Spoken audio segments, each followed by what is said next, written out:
امشب در 24 گزارش رویترز از مخالفت جمهوری اسلامی با برچیدن غنیسازی در ایران. یک دیپلمات ایرانی به رویترز گفته تهران داره برای دادن پاسخ منفی به پیشنهاد آمریکا آماده میشه.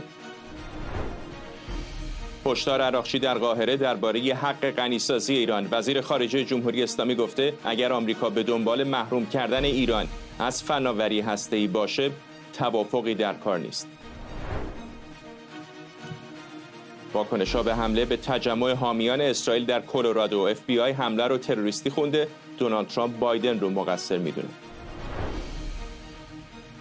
و استقبال اردوغان از انجام گفتگوهای دور دوم مذاکرات صلح روسیه و اوکراین در استانبول. نمایندگان کیف و مسکو اولین گام‌های رفع تنش رو با تصمیم برای مبادله اسرا و اجساد برداشتند. از استودیوی ایران اینترنشنال این 24 است با فرداد فرهزاد. بینندگان ایران اینترنشنال در ایران و سراسر جهان سلام و وقت بخیر و پوزش به خاطر تأخیر در شروع برنامه به خاطر مشکلات فنی. خبرگزاری رویترز به نقل از یک دیپلمات ارشد ایرانی میگه تهران در آستانه رد رسمی پیشنهاد جدید آمریکا برای حل بحران هسته‌ای. این دیپلمات ایرانی گفته پیشنهاد آمریکا از نظر ایران کاملا یک طرفه و فاقد منافع اساسی برای تهران و نمیتونه مبنای یک توافق واقعی قرار بگیره. به گفته این مقام ایرانی پاسخ جمهوری اسلامی به این پیشنهاد در حال تدوین و محتوای اون عملاً به معنای رد رسمی طرح ارائه شده از سوی آمریکا خواهد بود.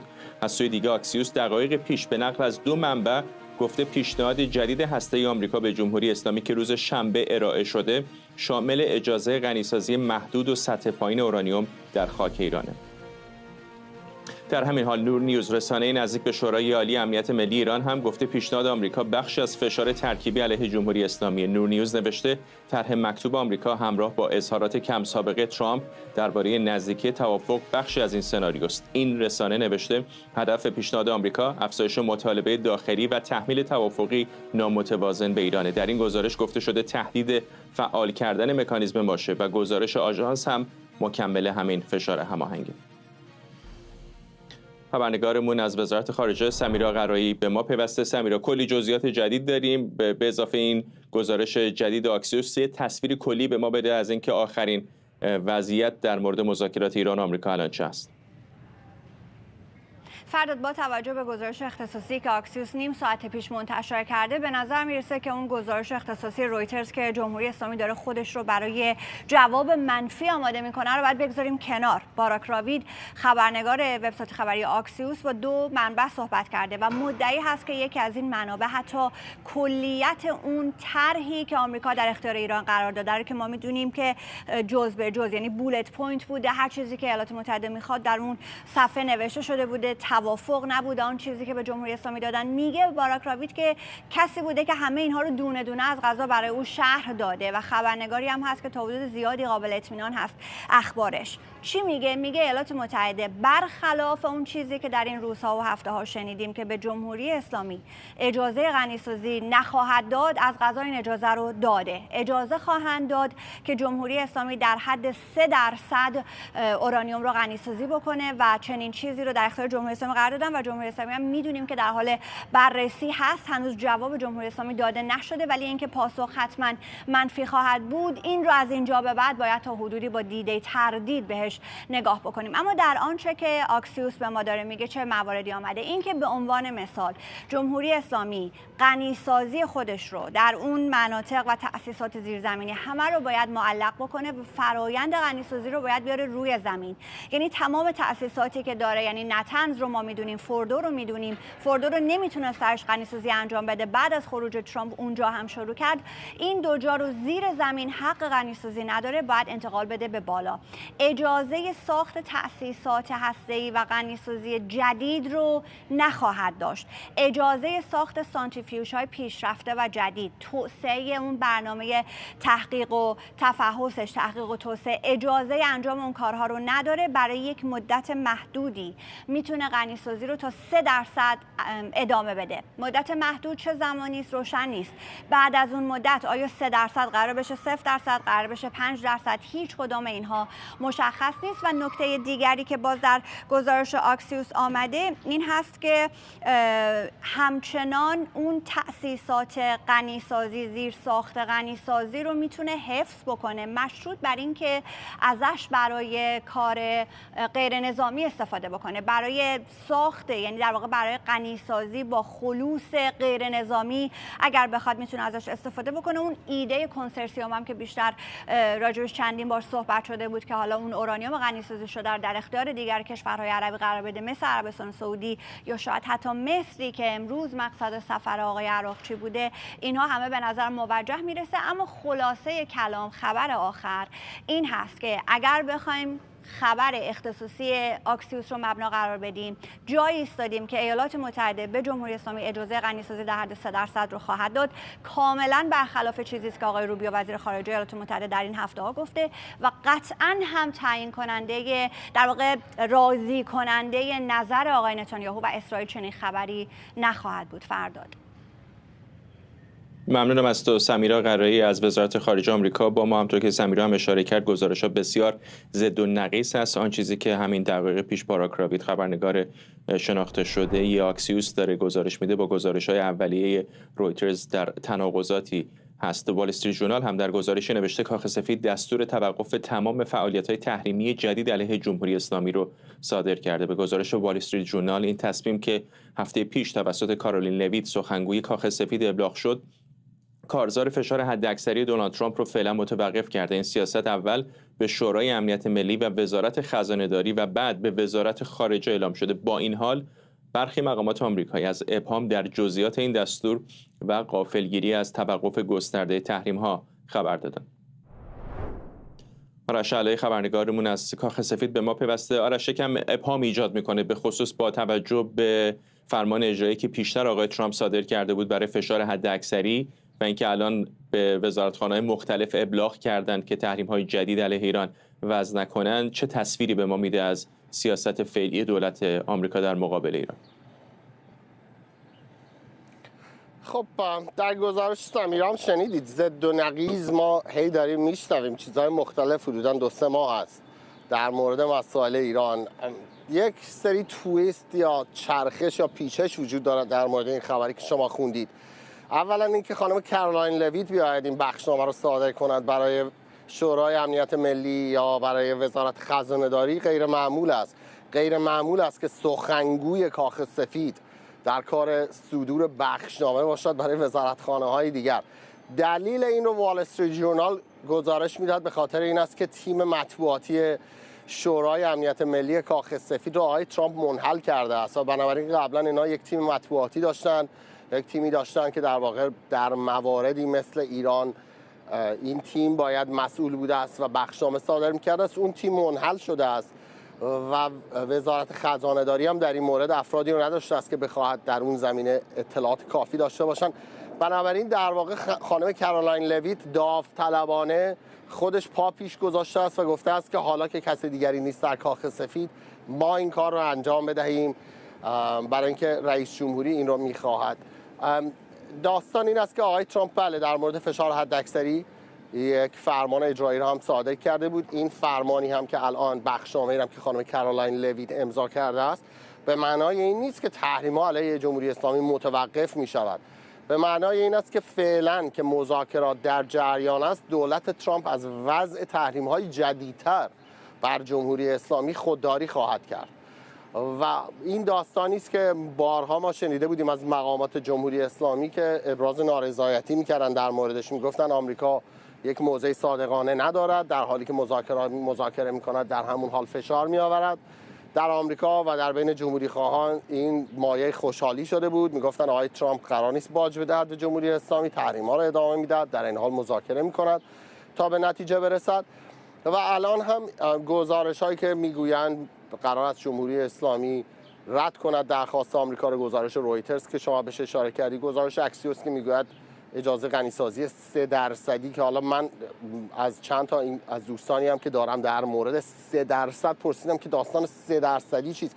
3.67% مقدار غنیسازی است که برای مصارف غیر نظامی مورد استفاده قرار میگیرد. اون دلیل 3.67 به خاطر این بود. اما این جزئیاتی که مطبوعات میدهند هنوز ضد و نقیض است و روشن نیست. ممنونم از تو. آرش علی خبرنگارمون از کاخ سفید با ما.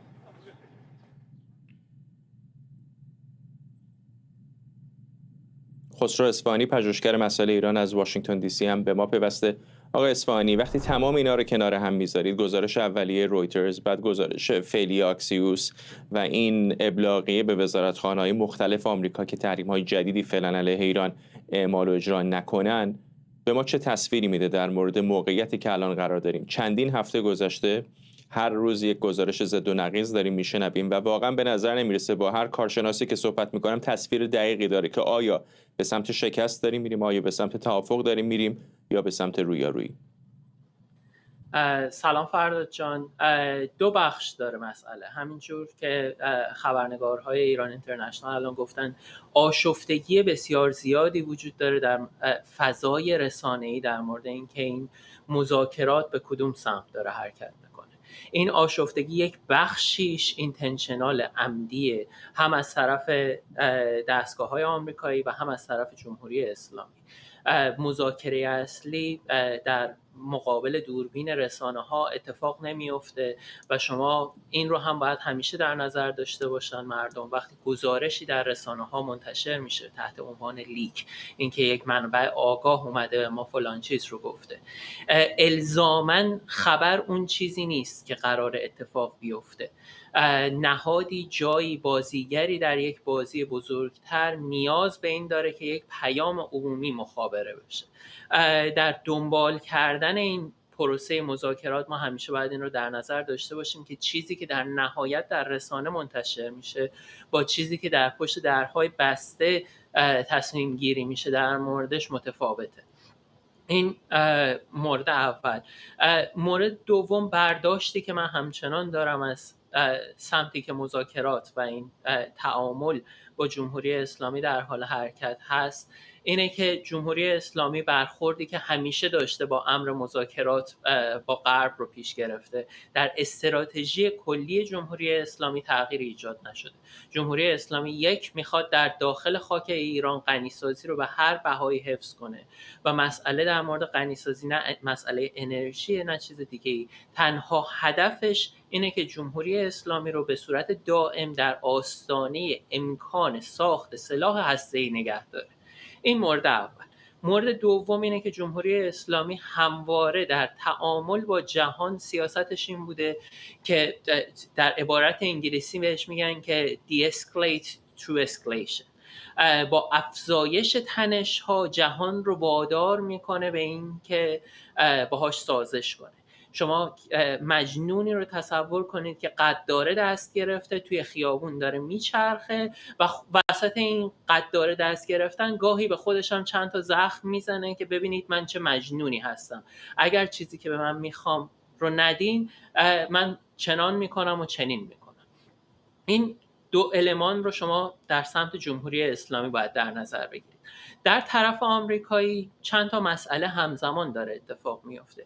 انشقاق‌های داخلی در سیاست آمریکا وجود داره در قبال سیاست بین الملل.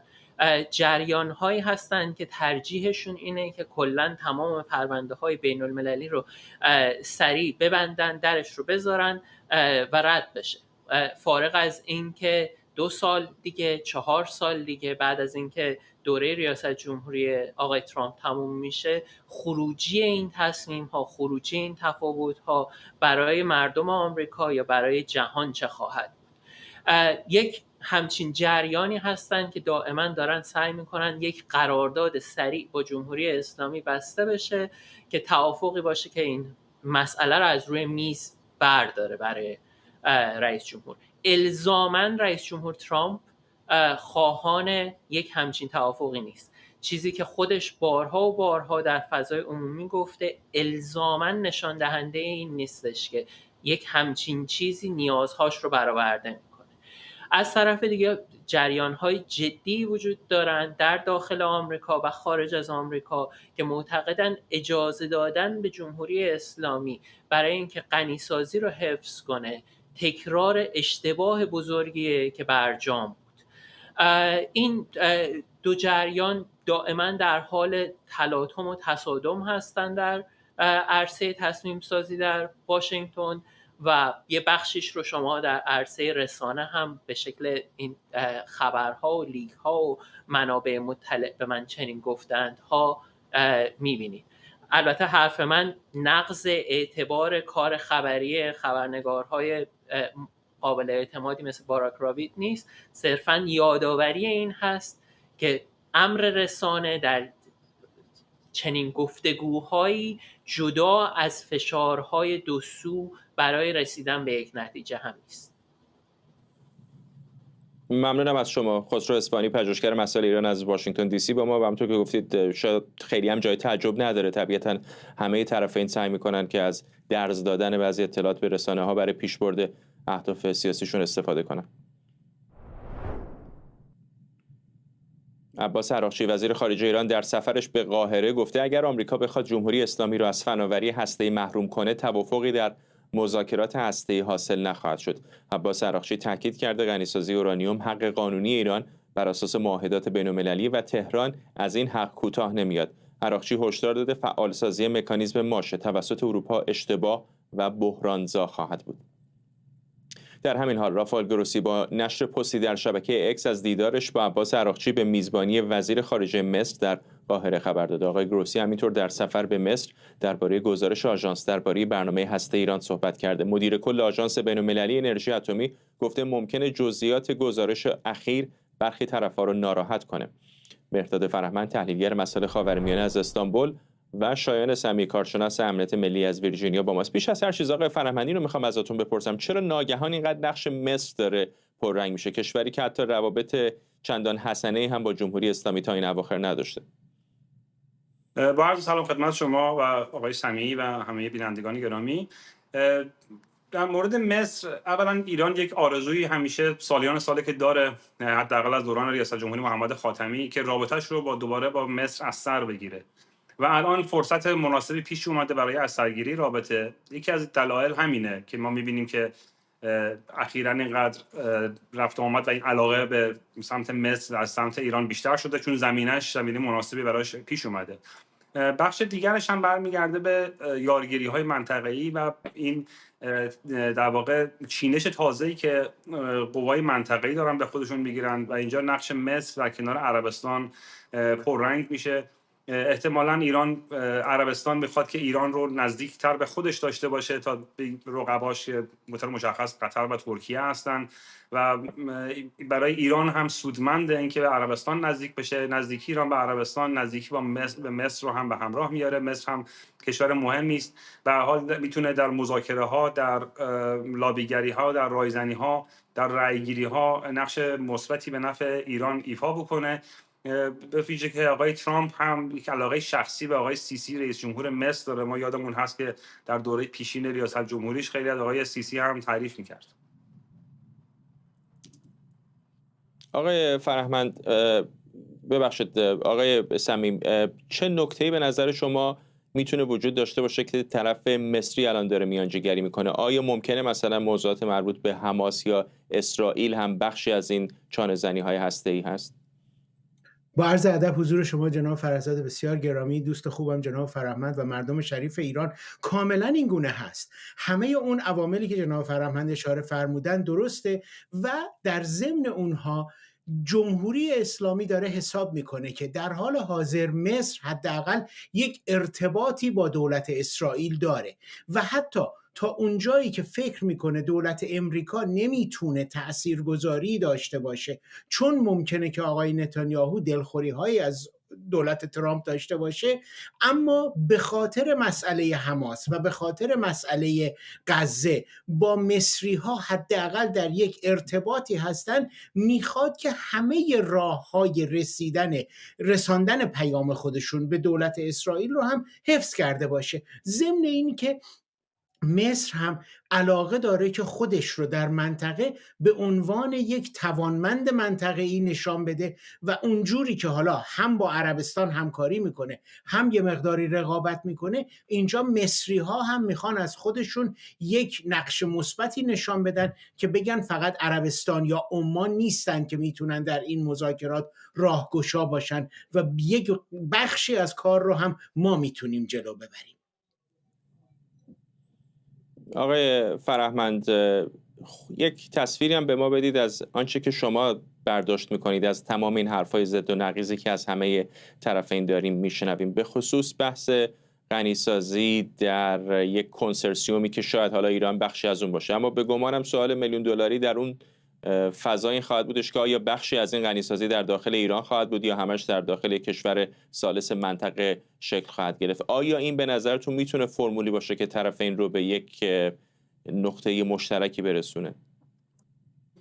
ببینید، من در زمینه مذاکرات هسته‌ای ایران خیلی تخصصی ندارم. من مسائل مربوط به مذاکرات هسته‌ای رو کلیاتش رو تحقیق میکنم، ولی چون تو حوزه تخصصی من نیست، فقط اطلاعات در حد کلیاته. در این مورد مشخص فقط من میتونم در مورد اینکه کشورهای منطقه خاورمیانه که من به عنوان خبرنگار سالها اینها رو تحقیق کردم، اونها چه نقشی میتونن ایفا بکنند و اینجا ما صحبت از مصر داریم میکنیم. من گمان نمی کنم که مصر خیلی مستقیم ربطی پیدا بکنه به این موضوع مذاکرات هسته‌ای. شاید در نهایت این باشه که یک جاهایی که ایران نیاز داشته باشه که یک کشور دیگری که به آمریکا هم نزدیکه، به عربستان هم نزدیکه، بخواد رأی مثبتی به نفع ایران بده، بخواد جانب ایران رو نگه داره، بخواد به نوعی در نقش میانجی، در نقش کمک به سرگرفتن معامله ظاهر بشه، در اونجاها میتونه مصر نقش ایفا بکنه، ولی فقط در همین حد. یعنی این موضوع که بخواد اورانیوم در خارج از خاک ایران غنی بشه، در داخل خاک ایران غنی بشه، از کجا وارد بشه، اینها چیزایی نیستش که مصر بخواد در این ظرفیتی رو داشته باشه که بخواد در این مسائل دخیل باشه. مصر حتما سیاست عربستان رو پیگیری میکنه. موضوع اینه که مصر به میزان خیلی زیادی، به خصوص از زمانی که آقای سیسی به ریاست جمهوری مصر رسیده، در واقع دنبال روی سیاست‌های عربستان در منطقه است و مانع رابطه ایران و مصر هم همیشه عربستان بوده.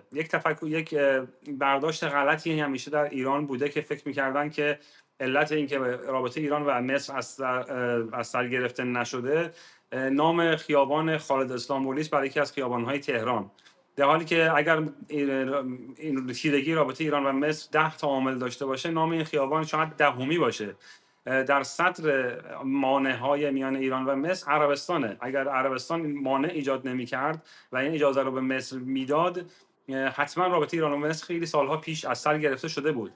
الان وضعیتی است که عربستان به نظر میرسه که میتونه این چراغ سبز رو بده که رابطه بین ایران و مصر برقرار بشه، ولی اون هم احتمال زیاد با محدودیتی خواهد بود. یعنی عربستان همیشه بیمناکه که مصر بخواد به ایران نزدیک بشه و بتونه نزدیکی دو کشور ایران و مصر در بلند مدت حداقل برای عربستان مفید نیست. ما یک بار سابقه این رو داشتیم که مصر در وقتی که با مشکل در خصوص دریافت نفت از عربستان گیر کرده بود، فقط حرف این رو زد که میخواد بره از ایران نفت بگیره و خیلی فقط این حرف و این شایعه خیلی مؤثر افتاد.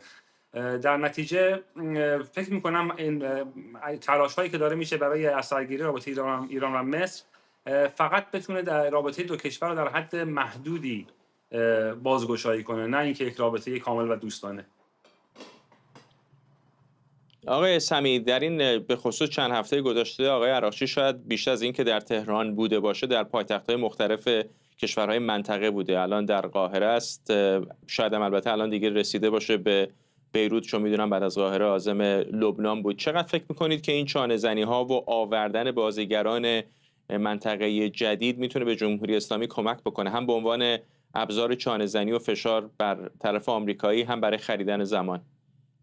من کاملا بر این باور هستم که از یک طرف آقای عراقچی میخواد که سایر کشورها رو هم انقدر وارد بحث بکنه که هر کدوم از اونها یه نقطه نظری بخوان بدن و این یه مقداری براشون فرصت زمانگیری، زمان خریدن رو میده. از طرف دیگه رئیس سازمان انرژی اتمی جمهوری اسلامی میاد اعلام میکنه که ما به این راحتی ها، به این توافق دست نخواهیم یافت، برای اینکه برای ما اول ارجح این هست که همه تحریم ها یک جا برداشته بشه. یعنی بر این باور هستم که هر دو طرف دارن کوشش میکنن، در داخل جمهوری اسلامی رو عرض میکنم، یک طیف داره سعی میکنه یه مقداری عقب و جلو بخواد برنامه را اجرا بکنه و از یک طرف دیگر هم دوست دارن که بیان از خودشون یک نمای قدرتی نشان بدن. اینها همه یک طرف. از طرف دیگر هم در داخل ایالات متحده دارن نگاه میکنن که آقای ترامپ در یک موقعیتی قرار گرفته که حداقل نیاز به یک برد سیاسی در زمینه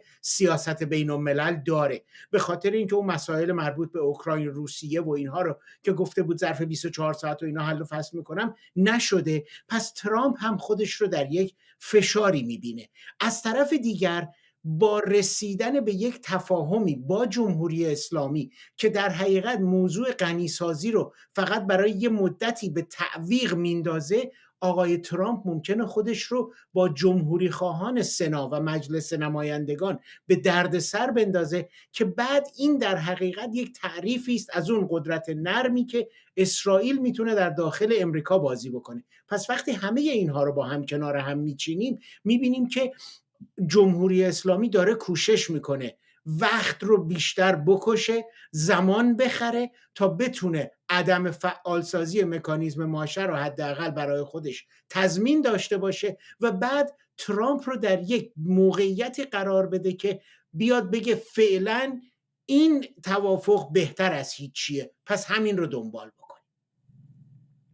آقای فرهمند، آقای ترامپ وقتی در منطقه خاورمیانه بود، در عربستان، در قطر و در امارات، بارها در مورد توسعه و بهبود وضعیت به خصوص اقتصادی منطقه صحبت کرد. فکر نمی‌کنید شاید بخشی از همین سفرهای عراقچی به منطقه در کنار اون توافقاتی که پیشتر با سعودی‌ها انجام دادن شاید نشانگر همین مسیر باشه که تهران داره سیگنال‌های دیگری هم به کشورهای منطقه میده که به دنبال کاهش تنش هست، جدای بحث هسته‌ای؟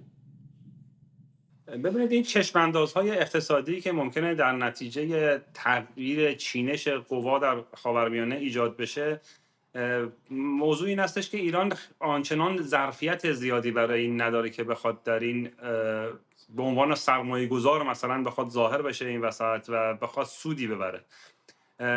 ایران و مصر هر دوشون این مشکل رو دارن. دو کشوری هستن که نیاز به سرمایه خارجی دارن ولی توان سرمایه گذاری در خارج رو آنچنان ندارن، یعنی رقیب‌های اونها در وضعیت بسیار بهتری هستند. اگر که بخواد وضعیت منطقه تغییر بکنه و یک دوران شکوفایی اقتصادی بر اساس آرامش منطقه بعد از سالهای طولانی تنش ایجاد بشه، خب ایران اول باید مسئله تحریم‌هاش رو حل بکنه که اونم در گروه مذاکراتی است که الان داره با آمریکا پیش میره. حتی اگر اون هم حل بشه، ایران نسبت به هر رقیب دیگری که بخواد بیاد در منطقه از این بازاری که هستش سود ببره و در این سرمایه‌گذاری ها سهیم بشه، خیلی عقبه، یعنی خیلی فاصله زیادی داره که بخواد خودش رو برسونه به عنوان یک کشور سرمایه‌گذار بخواد ظاهر بشه. بیشتر از همه نیاز به جلب سرمایه داره. در نتیجه این وسط اگر که فکر می‌کنیم آقای عراقچی به دنبال چشم‌اندازهای اقتصادی هم هست، یک مشکلش اینه که ظرفیتش رو کشورش نداره. مشکل دیگر هم اینه هستش که ما نمیدونیم که آیا اساساً هیچ برنامه ریزی در ایران وجود داره که گمان نمی‌کنم وجود داشته باشه. برنامه ریزی برای اینکه حالا اگر که ایران بیاد با آمریکا مشکلاتش رو حل بکنه، رابطه‌اش با عربستان خوب بشه، فصل تازه‌ای در خاورمیانه آغاز بشه و ایران هم بخواد توش نقش ایفا بکنه، چه برنامه ایران داره و چگونه میخواد، چه از لحاظ سیاسی و چه اقتصادی، چگونه میخواد که در این میدان سهیم باشه. به نظر نمیرسه که برنامه ریزی برای ایران در ایران وجود داشته باشه که چشماندازی از افق تازه‌ای که در خاورمیانه به چشم میاد پیش روی ایران باشه که بخوایم فکر کنیم که آقای عراقچی داره میره که زمینه رو برای اون چشمانداز باز بکنه. ممنونم از هر دوی شما آقایان. مهرداد فرهمند، تحلیلگر مسائل خاورمیانه از استانبول و شایان سمیع، کارشناس امنیت ملی از ویرجینیا. دونالد ترامپ رئیس جمهوری آمریکا سیاست‌های مرزهای باز دولت بایدن رو عامل حمله تروریستی روز یکشنبه در بولدر در ایالت کلرادو خونده و خواهان اخراج محمد صبری سلیمان عامل این حمله شده. محمد صبری سلیمان 45 ساله روز یکشنبه با استفاده از دستگاه آتش افکن دستساز و مواد آتش‌زا به جمعیتی که در منطقه پرل استریت مال کلرادو برای آگاهی رسانی درباره گروگان‌های اسرائیلی تجمع کرده بودند حمله کرد و 8 نفر رو زخمی کرد. به گزارش پلیس کلرادو مصدومان شامل 4 زن و 4 مرد بین 52 تا 88 سال و یک بازمانده هولوکاست به بیمارستان منتقل شدند. FBI این حادثه رو اقدام تروریستی به هدفمند توصیف کرده. این فرد بازداشت شده و قرار روز دوشنبه در دادگاه حاضر بشه.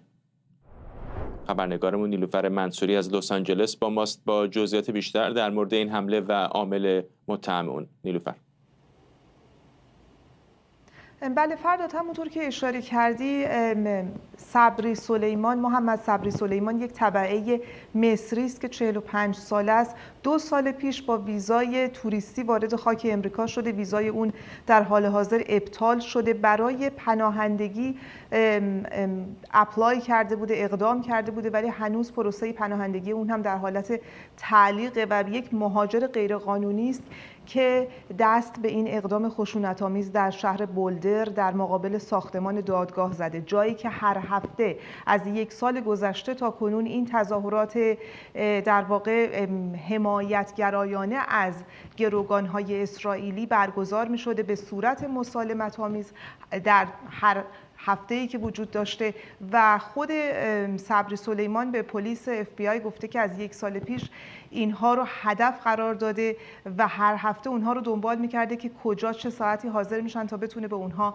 حمله کنه. بنابراین دیروز که پلیس اعلام کرد که انگیزه عامل حمله مشخص نیست، امروز میشه تصویر روشن‌تری داشت که انگیزه اون هم مشخصه، خصوصا اینکه با شعار فلسطین را آزاد کنید به این جمعیت با کوکتل مولوتوف حمله کرده و اونها رو با آتش کشیده و این حادثه است که کمتر از 2 هفته پس از حادثه کشته شدن 2 کارمند سفارت اسرائیل در مقابل موزه یهودیان در واشنگتن اتفاق میفته. بنابراین میشه گفتش که 2 حادثه یهود ستیزانه و خشونت‌آمیز در نگاه مقامات آمریکایی این چنین با فاصله نزدیک رخ داده. همونطور که گفتی آقای ترامپ این اتفاق رو سریعاً به سیاست‌های مهاجرتی جو بایدن ارتباط داده و گفته سیاست مرزهای باز بود که اجازه داد چنین افراد رادیکالی وارد امریکا بشن و گفته تحت سیاست ترامپ هرگز چنین اتفاقاتی نخواهد افتاد. باید چنین افراطگرایان غیرقانونی از خاک امریکا اخراج بشن و از این پس باید مرزهای ایمنی داشته باشیم که چنین افرادی نتونن وارد امریکا بشن. البته واکنش آقای ترامپ رو میشه گفت دیرترین واکنشی بود که به این حمله میبینیم. 19 ساعت پس از وقوع حادثه آقای ترامپ در تو سوشال واکنش نشون داد. پیش از اون مارکو روبیو و اعضای کنگره امریکا 1 به 1 این حادثه رو محکوم کردن، اون رو بسیار شنی و یهود ستیزانه توصیف کردن و پیش از اون هم می‌بینیم که مقامات در اسرائیل چگونه واکنش نشون دادن، از خود بنیامین نتانیاهو تا سفیر امریکا در اسرائیل که گفتند که جنایت در برخورد با یهودیان از مرزهای غزه فراتر رفته و به خاک امریکا هم کشیده شده. این در واقع مسئله است که پس از اتفاق 2 هفته گذشته در واشنگتن و حالا در بولدر کلرادو به نحوی بیش از پیش نگرانی مقام‌های امنیتی امریکا، پلیس فدرال این کشور و جامعه اطلاعاتی رو برانگیخته برای اینکه بتونن هر آنچه که میتونن توان خودشون رو به کار ببندن که بازخوردهای جنگ غزه تا اینجا تا امریکا نتونه گسترش پیدا کنه. ممنونم از تو. خبرنگارمون نیلوفر منصوری از لس آنجلس. آمارهای منتشر شده از سوی یونیسف و نهادهای بین‌المللی درباره غزه نشون میده بیشتر مردم این باریکه با خطر قحطی روبرو هستند. یونیسف در بیانیه‌ای از رنج کودکان غزه به دلیل نقض حقوق آنها گفته و خواستار حفاظت از کودکان، تامین غذا، آب، دارو و آتش‌بس فوری شده. گزارشی ببینیم از الهام کریمی. غزه قربانگاه کودکان، قربانیان جنگی که خود هیچ نقشی در آن نداشتند. در غزه یا گرسنگی آنها را به کام مرگ میبرد یا پهپادها و بمبارانها. صندوق حمایت از کودکان سازمان ملل متحد میگوید طی 20 ماه گذشته بیش از 50,000 کودک در غزه کشته یا زخمی شدند. تنها از زمان پایان آتش‌بس در 18 مارچ بیش از 1300 کودک کشته و نزدیک به 4000 کودک زخمی شدند. پیش از این نیز یونیسف در مقاله‌ای وضعیت کودکان در غزه را غم‌انگیز توصیف کرده بود. کودکان غزه نیاز به محافظت دارند. اونها به غذا، آب و دارو نیاز دارند. اونها به آتش بس نیاز دارند. اما بیش از هر چیزی اونها به اقدامی فوری و جمعی نیاز دارند تا این وضعیت یک بار برای همیشه متوقف بشه. حالا حتی شیون مادران هم با همه قدرتش نتوانسته آتش جنگ را خاموش کند. این نواسه هم است که به اسم من مروه نامگذاری شده بود. مثل یک گل در خانه ایمان بود. کاش اینطور از دست نمیدادیم. در تازه ترین رویداد روز یکشنبه در نزدیکی یک مرکز توزیع غذا در شهر رفح دست کم 31 فلسطینی کشته و حدود 170 نفر زخمی شدند. دبیر کل سازمان ملل آنتونیو گوترش در واکنش به این حادثه خواستار تحقیقات مستقل و فوری شد. از گزارش‌های مربوط به کشته و زخمی شدن فلسطینی‌ها در جریان تلاش برای دریافت کمک در غزه در روز گذشته بهت زده‌ام. این واقعیت که فلسطینی‌ها برای دسترسی به غذا جان خود را به خطر می‌اندازند غیر قابل قبول است. من خواستار انجام تحقیقات فوری و مستقل درباره این حوادث و پاسخگویی عاملان آن هستم. اکنون 600 روز از آغاز جنگ در غزه گذشته، اما هیچ توافقی برای پایان آن حاصل نشده است. گرچه دونالد ترامپ در آغاز دوره‌اش بر آتش‌بس تاکید داشت، اما اکنون پیچیدگی‌های بحران رسیدن به صلح را همچنان دور از دسترس کرده است و بیم آن می‌رود که کشتار کودکان معصومی که نمی‌دانند جرمشان چیست همچنان ادامه یابد. الهام کریمی، واشنگتن دی سی. روسیه و اوکراین دوشنبه در مذاکرات صلح در استانبول توافق کردند 812,000 سرباز کشته شده یکدیگر را مبادله و دور جدیدی از تبادل اسرای جنگی را انجام بدن. این نشست که به گفته رسانه‌ها تنها 1 ساعت طول کشیده دومین دور مذاکرات از مارس 2022 بوده. گزارش‌ها میگه هیئت دو کشور توافق کردند همه اسرای جنگی که به شدت بیمارن یا سن اونها کمتر از 25 ساله رو مبادله کنند. رئیس هیئت روسی گفته دو طرف برای آتش‌بس در برخی مناطق به توافق رسیدن تا فرماندهان بتونن اجساد سربازان رو جمع‌آوری کنند. این مذاکرات در حالی انجام شده که دیروز اوکراین حملات گسترده و بی‌سابقه‌ای رو به پایگاه‌های هوایی روسیه صورت داده که در نتیجه اون دست کم 41 بمب افکن روسی منهدم شدند. اوکراین اعلام کرده که انهدام بمب افکن‌های راهبردی که عمدتاً توپولوف بودند نتیجه عملیات ویژه سرویس امنیت ملی این کشوره. این یک مقام اوکراینی هم به رسانه‌ها گفته این حملات بدون اعلام قبلی به کاخ سفید صورت گرفته. شکریا برادوس، پژوهشگر امنیت بین‌الملل و سیاست خارجی از واشنگتن با ماست. خانم برادوس، در حالی مذاکره کنندگان دو طرف به استانبول رفتن که اوکراینی‌ها یک کارت جدید و بسیار مهمی رو کردند و این حمله بی‌سابقه پهپادی بوده به بمب افکن‌های روسیه. چقدر فکر می‌کنید که این حمله روی روند مذاکرات احتمالی صلح تاثیر میذاره؟ درسته. خب یک حمله واقعا از نظر نظامی تاریخی بوده و در تاریخ ثبت خواهد شد. به نظر من دومین رکورد تاریخی جنگی که ما شاهدش هستیم بعد از پیجرهای حزب الله در جنگی که در غزه شروع شده و این دومین تاریخ نظامی که داریم از اوکراین می‌بینیم، هر دو جنگی که موازی با هم اتفاق افتادن. ولی آیا باعث صلح خواهد شد؟ به نظر من سخته، به خاطر اینکه شرایطی که دوباره روسیه روی میز گذاشته 2 تا پیشنهاد داده و هر تا پیشنهاد به نظر من برای اوکراین قابل قبول هست. مثلا ولی چیزی که هست این که اوکراینیا گفتن که 20 ماه تا 25 ماه دوباره نشستی خواهند داشت با روس‌ها. نشون میده که اوکراین میخواد که ادامه بده گفتگوها برای صلح رو، ولی چیزی که طرفی که داره سر جاش نشسته و بیشتر به نظر من داره کندی انجام میده یا از شرایط موجود احساس رضایت میکنه این روسیه و پوتینه، چون که پیشنهاداتی که دادن اگه هر دو تا مورد رو در نظر بگیریم، پیشنهاد اول اینه که هر 4 قسمتی که روسیه کنترل کرده، زاپوروژیا، دونتسک، لوهانس، کریمه، اینا رو کاملا رسما علنا اوکراین به عنوان خاک روسیه قبول کنه و از بین‌المللی هم اعتراف بشه. حالا شرط دوم و شرطایی که درست دوباره پیشنهاد دوم همون شرط رو تکرار میکنه. خب مناطق کمتری رو میگه، جزیره کریمه و دونباس و بقیه یکی از مناطق دیگر رو اعلام میکنه و شرایط دیگری هم که دارن میگن که به هیچ عنوان اوکراین حق عضویت در ناتو رو نداشته باشه یا اینکه بی طرفی خودش رو اعلام کنه، به هیچ عنوان هیچ کمکی از کشور اروپایی دریافت نکنه، متوقف کنه اعزام نیرو به مناطق جنگی رو و اینکه یعنی وقتی شرایط رو نگاه میکنی کاملا چیزی که روسیه بارها هم شرایطش رو اعلام کرده دقیقاً همون شرایطی که ما همیشه شنیدیم از پوتین، چیزی که به دست آورده، اشغالی که انجام داده در اوکراین، میخواد اون اشغال رو به عنوان رسمی اعلام بشه و اوکراین قبول کنه و بجز اون اینکه اعلام بی‌طرفی اوکراین در بین روسیه و اروپا هم شرط‌های دیگری است که نشون میده پوتین دقیقاً برمیگرده به همون سال 2022 و همون شرایط خودش رو داره دوباره با این موضوعات تکرار میکنه.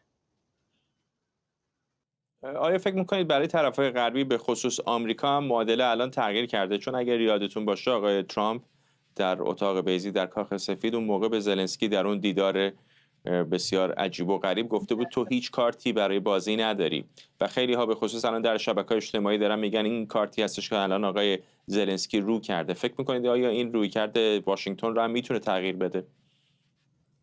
ببینید در مورد واقعا سیاستی که ترامپ پیش گرفته خیلی سخت نظر بدیم که بدونیم ترامپ میخواد چه سیاستی رو تغییر سیاست بده در مقابل روسیه، چون که تا الان چیزی که شنیدیم اینه که ترامپ میگه شرایطی که من میخوام یک صلح دائم یا پایان آتش بس یا پایان این جنگ هست برای اینکه اوکراین اصلا نخواد وارد جنگ بشه و تنش رو بالا نبره. به نظر من چیزی که ترامپ میخواد مطمئنا خب کاخ سفید نگفته مخالف چنین حمله‌ای بوده، ولی مطمئنا مورد میل ترامپ هم نبوده، چون که نمیخواد تنش‌ها بالا بره، چون که با این حمله اوکراین تنش‌ها بالا رفته. روسیه در جوابش بیش از 400 تا پهپاد استفاده کرده و حمله کرده به اوکراین و برای روسیه و اوکراین درست ما میگیم این عملیاتی که اوکراین انجام داده عملیات خیلی بزرگیه، ولی نمیتونه دستاوردهای روسیه تو این جنگ رو کاهش بده، چون که از نظر زمینی چیزی که داریم میبینیم در واقعیت جنگ اینه که روسیه پیشرفت کرده و روسیه زمین‌های بیشتری رم از روزی که ترامپ به قدرت رسید تا ماه قبل، تا ماه می، بر اساس اون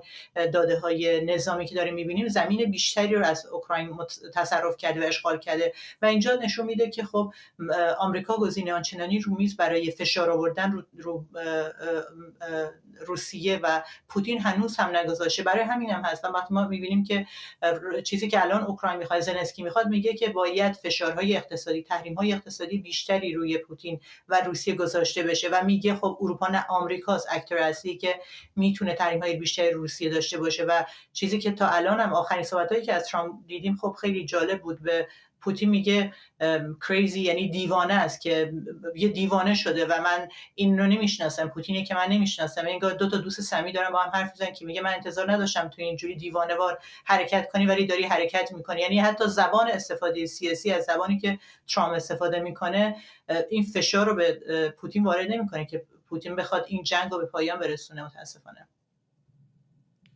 زیر 30 ثانیه فکر میکنید که آیا این حمله اوکراین میتونه اصلا چشمانداز صلح رو کاملا نابود بکنه؟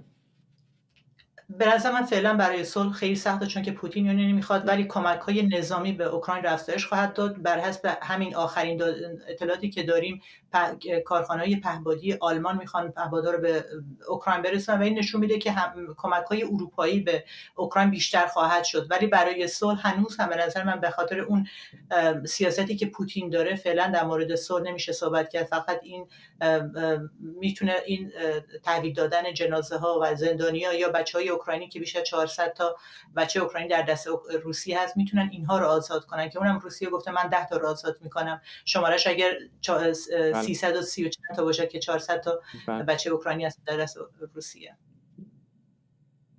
ممنونم. شکر برادوس، پژوهشگر امنیت بین‌الملل و سیاست خارجی از واشنگتن. و ممنونم از شما که بیننده برنامه 24 امشب بودید. این برنامه رو کمی دیرتر میتونید در یوتیوب دوباره ببینید.